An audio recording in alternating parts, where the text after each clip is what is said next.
je suis le directeur de la MFR de Bolon, donc une maison qui s'est inscrite dans le partenariat avec le Mali depuis maintenant plus de 10 ans. Concernant donc l'approche d'un directeur par rapport à ce projet de coopération avec une MFR malienne ou l'ensemble du réseau des MFR maliennes, ça rentre pleinement dans la formation. Sur le plan éducation au développement, nos jeunes ont besoin de cette ouverture qui est un véritable bonus, une plus-value dans les formations. Et c'est tout naturellement que l'on s'est inscrit, nous, la MFR de Bolon, dans cette dynamique-là. On intègre au mieux, au plus possible, le Mali, la dimension Mali dans nos formations. En tant que directeur, j'essaie vraiment d'être un moteur, une locomotive pour entraîner l'équipe dans cette dimension coopération, ouverture au monde. Et puis aussi le réseau départemental. J'encourage mes collègues directeurs à se joindre à moi pour des projets de partenariat avec les MFR du Mali. Dans toutes les maisons, des projets très riches se mettent en œuvre, mais celui-ci peut donner au réseau des MFR d'Ille-et-Vilaine une dimension aussi très forte. Sur un plan purement personnel, eh bien, comme beaucoup, un premier voyage a changé beaucoup de choses pour moi, sur un plan humain, sur un plan personnel, et y compris dans mes pratiques de travail. En 2001, donc, j'ai eu la chance de participer au premier voyage d'études des élèves de la MFR de Bolon. Et sur un plan personnel, je me suis aussi impliqué dans ma commune. C'est plus que complémentaire par rapport à ce que je fais au niveau de la MFR de Bolon. Et ça m'apporte beaucoup sur un plan humain. C'est tout naturellement aussi que le partenariat se structure petit à petit avec une MFR au Mali. Donc depuis maintenant 6-7 ans, nous avons engagé un partenariat un peu plus étroit avec la MFR de Tori, une MFR assez isolée dans la brousse malienne, à l'est du pays. Ce partenariat s'inscrit dans la possibilité de donner cette chance à nos jeunes de pouvoir partir au Mali et de découvrir cette population malienne, aller dans un contexte d'échange. Avant d'essayer d'œuvrer ou de vouloir les aider, eh bien d'abord les comprendre, d'abord échanger. Donc dans ce contexte-là, ce partenariat nous permet de le faire. Et puis le deuxième axe, effectivement, c'est de s'inscrire dans des projets de développement de la MFR et surtout aussi une aide plus particulière aux anciens élèves qui parfois manquent de moyens, sont formés et une formation de qualité leur est permise dans le cadre de la MFR, mais malheureusement manquent de moyens pour s'installer, développer leur activité.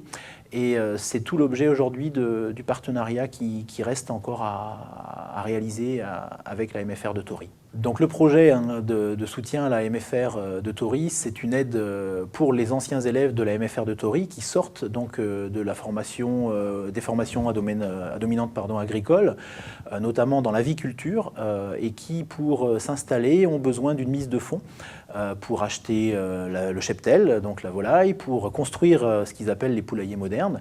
Et dans ce contexte-là, on imagine donc un soutien de la MFR de Bolon par le biais de nos familles aussi, nos parents d'élèves, sur une partie sous forme de prêt, une autre partie sous forme de dons. Et ces apports-là leur permettent donc de démarrer une activité et de pouvoir en vivre à moyen terme. En tous les cas, c'est notre objectif, c'est notre espoir de ce partenariat. Au-delà du partenariat direct avec la MFR, il y a aussi la notion de village dans son ensemble, et nos élèves ont pu le découvrir et le vivre. C'est aussi des interventions ou des échanges avec l'école, les enfants donc, de Tori. C'est aussi des échanges avec les responsables du dispensaire, donc le pôle santé, et là ça fait du lien avec nos formations à la MFR de Bolon dans le domaine du sanitaire et social. C'est aussi des partenariats forts avec les femmes. Au Mali, les femmes, comme en France d'ailleurs, sont très actives et s'organisent en association pour mener des projets, notamment dans le maraîchage. Et la dimension maraîchage aussi nous préoccupe beaucoup au niveau des MFR d'Ille-et-Vilaine. Voilà un petit peu les axes que l'on développe déjà et que l'on veut renforcer pour ce partenariat. MFR Bolon, MFR Tori, mais aussi, et on l'espère, toutes les autres MFR d'Ille-et-Vilaine avec toutes les autres MFR maliennes. Sur un plan très concret, donc le partenariat avec la MFR de Tori s'est traduit depuis donc quelques années avec 3 voyages d'études que nos jeunes ont pu vivre. Il en reste énormément dans ces voyages d'études pour nos jeunes, nos anciens élèves maintenant, qui pour beaucoup nous rappellent et se sont servis de ce voyage-là pour mieux s'insérer. Et ça, c'est une vraie valeur ajoutée à la formation. Certains se sont même engagés dans du partenariat. Donc un point très important, ça s'est traduit aussi par une aide directe au financement de certains projets de la MFR de Thory avec un accompagnement. On ne fait jamais en totalité le financement ou l'accompagnement d'un projet, mais on intervient en complément, en aide.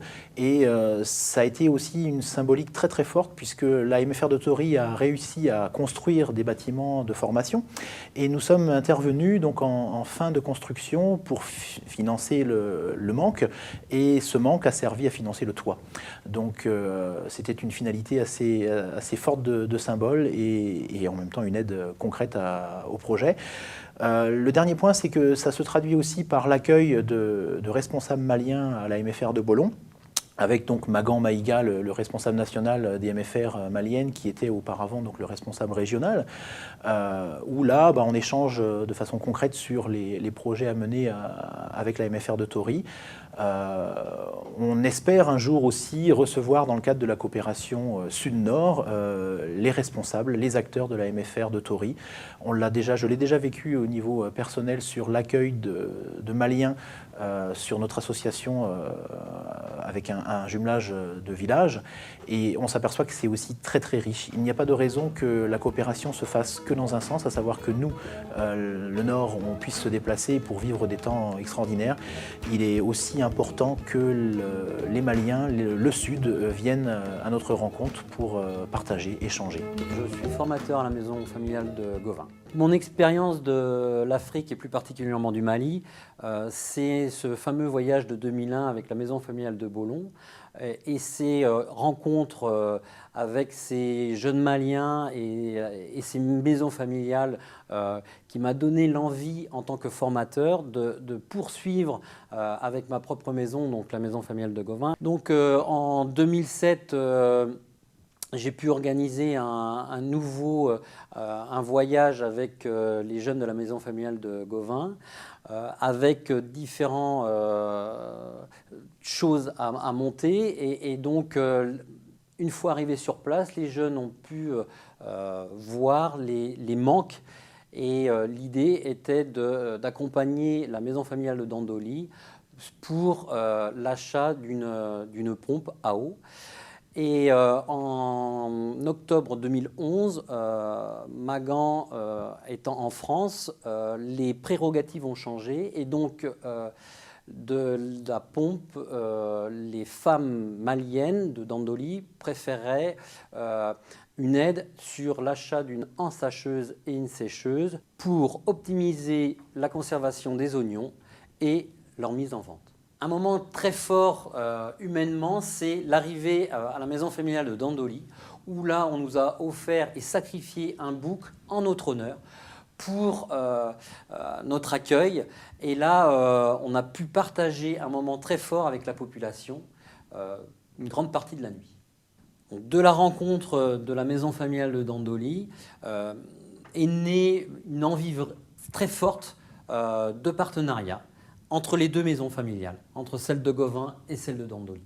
Et pour ça, les jeunes au retour d'Afrique ont voulu monter différents projets, tels que des projets d'utilité sociale, pour accompagner et aider avec leurs moyens les femmes maliennes, les auditeurs à la maison familiale de Dandoli. Une des conditions majeures pour partir au Mali, c'est l'adhésion totale des jeunes. Et pour ça, leur implication est primordiale. Et elle commence par différentes actions. Des lotos, des ventes de gavottes, des ventes de porte-clés, etc. Je suis conseillère en économie sociale et familiale et je suis une ancienne élève de la maison familiale rurale de Bolon. Dans le cadre de ma formation à Bolon en 2001, on nous a proposé en fait de partir voyager au Mali. Donc pour moi, ça a été une expérience unique dans le cadre de ma formation. On a monté en fait et sollicité les moniteurs et le directeur de la maison familiale à l'époque. Le voyage allait se passer 1 an et demi plus tard. Mais effectivement, entre-temps, on s'est tous mobilisés. Donc un groupe s'est constitué, un groupe de jeunes dont je faisais partie, qui étions motivés pour partir au Mali. Donc on s'est regroupés et effectivement, on a d'abord aussi préparé le voyage d'un côté, C'est-à-dire se familiariser avec une nouvelle culture qu'on n'allait pas connaître, un environnement qu'on ne maîtrisait pas. Et de l'autre, c'était aussi se mobiliser pour monter des projets, pour réussir en fait à participer financièrement à l'élaboration en fait du voyage.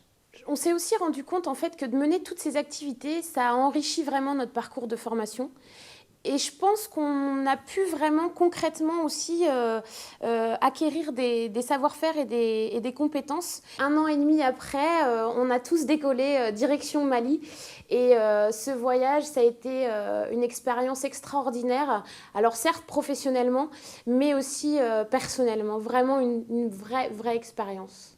Partir au Mali, pour moi, c'était avant tout aller à la rencontre des autres. Et puis c'était aussi découvrir un autre environnement, un autre quotidien et d'autres réalités en fait. Le fil rouge de ce voyage, c'était vraiment les échanges avec la population locale. C'était d'échanger sur nos difficultés, nos valeurs, nos activités. C'était vraiment, je pense, 2 mondes qui se rencontraient et qui s'apportaient en fait l'un à l'autre de par leurs différences. Et leur envie en fait commune de se découvrir les uns et les autres. Et s'immerger dans la vie locale, ça a aussi impliqué de se confronter en fait aux difficultés auxquelles pouvait être confrontée en fait la population malienne, et notamment l'accès aux soins par exemple, ou l'accès à la scolarité pour les enfants. Et se confronter à ça a été quand même un choc. En fait, ce choc, il nous a aussi permis de mieux mesurer et de mieux prendre conscience en fait des diversités de chacun, et aussi à travers le monde, et de se dire qu'on n'est pas tous égaux en fait, voilà, sur des infrastructures, sur un accompagnement scolaire, sur un accès aux soins. Et finalement, ce choc-là nous a surtout permis cette prise de conscience en fait par rapport à ces différences qui existent. Cette expérience, elle a vraiment contribué à m'engager et à m'investir en fait dans une carrière en fait orientée sur l'accompagnement social des personnes.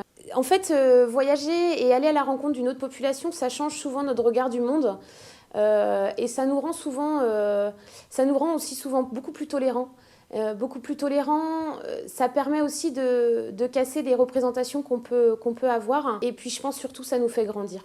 Pour moi, en fait, ça a été même plus que ça, parce que ça a été une vraie révélation. J'avais envie de continuer à aller voyager à travers le monde, et puis j'avais aussi envie de me professionnaliser dans le secteur social.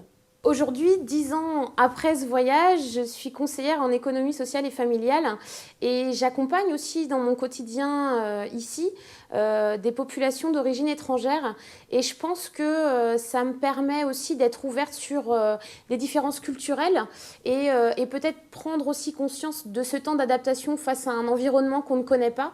Et je pense que ça m'enrichit vraiment dans ma pratique professionnelle et dans l'accompagnement en fait que je peux mettre en place des différentes populations auprès desquelles j'interviens. Dans les 10 dernières années, en fait, j'ai voyagé dans différents pays. J'ai mené différentes activités dans tous ces pays. Mais l'envie de retourner au Mali ne m'a finalement jamais quittée. Je suis retournée au Mali 10 ans après mon premier voyage. J'avais vraiment envie d'y retourner d'une part, et j'avais aussi envie d'y travailler d'autre part. Donc j'ai pu en fait m'inscrire en fait dans l'accompagnement des maisons familiales maliennes, où j'ai travaillé en fait pendant 8 mois, donc avec Magan, sur le développement des structures et la valorisation en fait du partenariat. Donc aujourd'hui, je pense qu'effectivement, il y a 10 ans, cette toute première expérience a changé ma vie. Et elle me donne encore plus aujourd'hui l'envie de voyager et surtout de me tourner vers la solidarité internationale. Merci de m'avoir proposé ce voyage il y a 10 ans. Et merci de le proposer encore aux nouvelles promotions et de les encourager vraiment dans des actions d'ouverture sur le monde.